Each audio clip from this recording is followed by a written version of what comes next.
E5-3. Did we all get here? We all tried this one? Yeah. We all gave it a shot?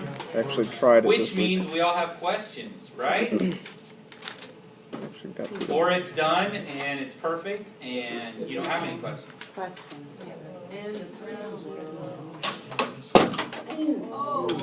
Booyah. What questions do you have? Let's start with the first one. Oh, okay. We can walk through each Let's one. walk through. That's Sure. fabulous. Sure, we can do that. So I just had investments at $3,060,000 and Okay. cash at $3,060,000. Yeah. You didn't have the accrued interest receivable. Well, Okay. the wording was what's received. Okay. Okay. So let's start. Let's go with Chris. What about the wording threw you off? Well, it was, so basically it just I was looking at it. It says you purchased it for $3 million, but okay, so it says $3,060,000. So I got that first part. Okay. But I wasn't sure how to put in that $80,000. It said plus 4 months of accrued interest. I wasn't sure if you were getting that money or if you were putting out that money or Okay. so I didn't know how to put that together. Okay. So how would you know the answer to that? Did anybody get that accrued interest on here? Anybody? Yes, ma'am. Oh. Who did? I put it in a separate entry. You put it in a separate entry, and how did you put it in a separate entry that was accrued interest in cash, like this? Okay. I put it in there, but I didn't know why. Okay.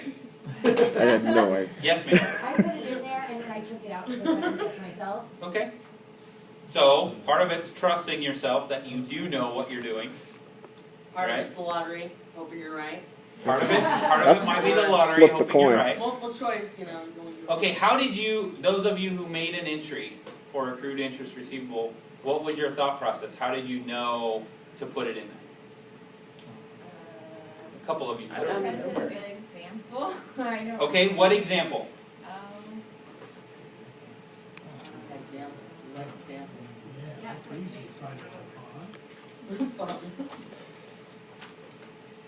Let's see. Whip it out. Show us what you got. So how would you know, based on the problem, how would you know that interest, Chris's question was, I didn't know if that interest was coming to me or going to someone else. How would you know it's coming to you? Chris? Well, it says in the question, it says, for March 2007 for $3,060,000 plus 4 months accrued interest of $80,000.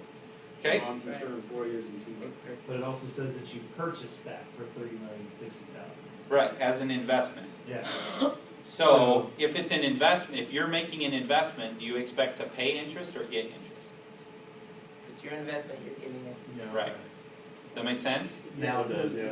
There are, I don't argue with you that there are terminology issues, but you're one of the things you're going to have to do, not only in this class, but in future pieces, you're going to have to say what's really happening here and reason that through, right? Side notes. Yeah. Okay. Okay, so that's the first one. It says, let's see. The county received a semi-annual interest payment, right? They were getting interest on bonds for $120,000 on April 30th, 2007. Okay, so does that entry make sense based on what you see there? Yeah, that one was a little easier. Okay. Except I wrote it as one entry. I didn't break it down into two like that. Yeah, that's what I did too. These So two why, pieces? No. Why Just where it is says part of it 80,000. Part accrued? of April 30th. 80,000 and Okay, 40,000. why would you do this? Because Well, of it's the accrued interest. Right, you're reversing this. But yeah, it didn't break it down like that. So I just put it in as one whole entry of $120,000. As cash and revenue. Yeah. Yeah. Okay. But if you had accrued interest, Yeah. right? So if you made an accrued interest entry, the interest that comes to you is going to first go against that accrual, right? Does that make sense? So you back it out and then you just... Yeah, so you're not going to keep your accrued interest while you got other money. Zero Does it out. that make sense? Yes, ma'am. Page 134 to answer your question from earlier. 134. Page 134 shows the accrued interest. Yep. Okay. I knew I found it somewhere. There Yeah, it's not in the chapter that we were working Chapter on. four. There it is. So you're going back into previous chapters. Yeah. Okay. I found it, I just didn't remember. And you're going to be doing that. Yeah. You're going to be going back and you're going to be Yeah, checking different. things. You're going to be going back and, just like the chapters are set up, right? I mean, revenue is not a concept that's new in this, even new to us in this course, right? We dealt with revenue last week, at least on a limit. So when you meet these new things, right, even the new funds, you're going to be able to refer back and get some guidance from those pieces as well. I think page 132 through 135 are probably going to be helpful for us to flip back to. Yep. I'm going to get my flags right now, slide one. Sure, So, sure. Okay. Good work, guys.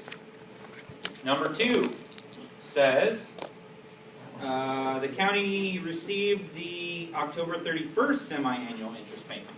So this one's a straight entry, right? Yeah. Because you have no accrual, Yeah. so this one's straight, I got that right? right. Cash and revenue, okay? Then on December 31st, the end of Aslan's fiscal year, the fair value of its bond investment was $3,065,000, excluding accrued interest. So what do?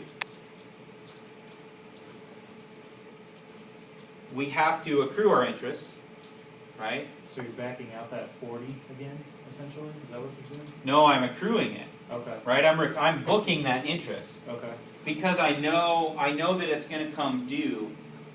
Oh, so you're making the year-end entries, right? Yes, Okay. yeah. So on December 31st, it's the end of their fiscal year. So I know that the fair value of my bond has to increase by $5,000, right? Maybe you did that first, okay? So the fair value of my bond has to increase, right? This is from earlier in this chapter. It talks about the fair value and how you adjust, okay? So I increase my investments and I increase my revenue, right, for that $5,000. Then I have to accrue my interest, right? This interest that has accrued on that bond that's going to be due to me, just like I had accrued interest up here. I mean, it's the same, right? It's the same cycle. Does that make sense? Kind of going on the same cycle here. Okay, just different dates. Does that make sense? Questions? So again, you have to think through the pieces, but as I told a couple people this week as well, don't expect that you're going to come to class and have your homework 100% right. That's part of the reason why we're going over all these pieces. Okay? I So don't ever expect that. don't get totally frustrated if it's not exactly right. Right? Can't You help see the that. answers up here and you're like, oh, I didn't get it. Well, no, you did get it. You did get some of it. Okay? All right? Then letter B says, compute the investment income that should be reported for this investment. So, you have interest income, right? These different pieces of interest income. You had 40,000 here, right? You had 40,000 there. You had 120 there, and then the other revenue piece is this increase in fair value. Okay? So basically what it's saying is go back to your entries and pull out everything that was revenue and tell me what that is. Okay? And there's other problems that do that same kind of thing. Okay? So that's not the only time you'll see something like that. Right? And so as long as you do your entries, right, the other pieces are going to take care of themselves in large part.